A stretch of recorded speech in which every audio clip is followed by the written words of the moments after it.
6 خرافات في مجال العناية بالبشرة والشعر، يلا نعرف ايه هما. اول خرافة بتقول ان احنا لو استخدمنا الواقي الشمسي بشكل متكرر ده هيعيد جسمنا من امتصاص فيتامين د. الحقيقة ان في الشرق الاوسط ومع الشمس القوية جدا مهم ان احنا نستخدم واقي شمسي بطريقة صح وبطريقة طبيعية، ومش هيعيد امتصاص جسمنا الفيتامين د بشكل كامل، بل بالعكس هيحمي جسمنا من اشعة الشمس فوق البنفسجية.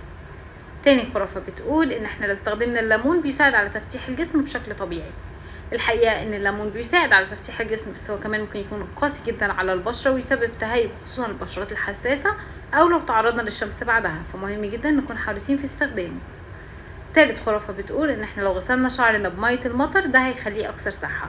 في كتير معتقد ان لو غسلنا شعرنا بمية المطر هيخليه اكثر لمعان واكثر صحة واكثر حيوية، بس الحقيقة ان مية المطر بتتعرض لعوامل بيئية كتير وبالتالي مش ممكن تكون مناسبة لكل انواع الشعر، كمان ممكن تأذيه. رابع خرافة بتقول ان استخدام الخل لعلاج فروة الراس.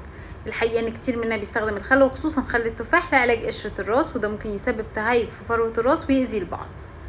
خامس خرافة بتقول ان استخدام الحليب كغسول للبشرة.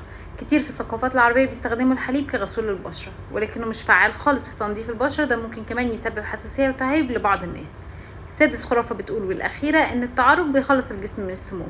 الحقيقة ان التعرق بيخلص الجسم من مية وأملاح أكتر من السموم.